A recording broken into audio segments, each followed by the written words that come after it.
What is the most bizarre thing you've caught yourself doing after your brain's autopilot misfired?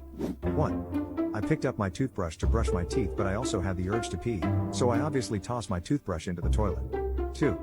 I took the metro home, then realized I drove to work. That was a long night. 3. Cup of coffee in left hand, phone in the right hand. Go to my room, take a sip of my phone and throw coffee on the bed. 4. I sat there at an intersection in suburban Palo Alto at 11 p.m., patiently waiting for the stop sign to change. 5. Rubbed aftershave in my hair and put gel on my face. The worst part was that after I put the aftershave in my hair, I laughed at myself and thought, what was all that about? And then added the hair gel to my skin. 6. Was jogging late at night. A guy reached out his hand in front of me as I passed. I high-fived him. Turns out he was hailing a taxi. 7. Drove 20 minutes to my old house after I moved, was just zoning out.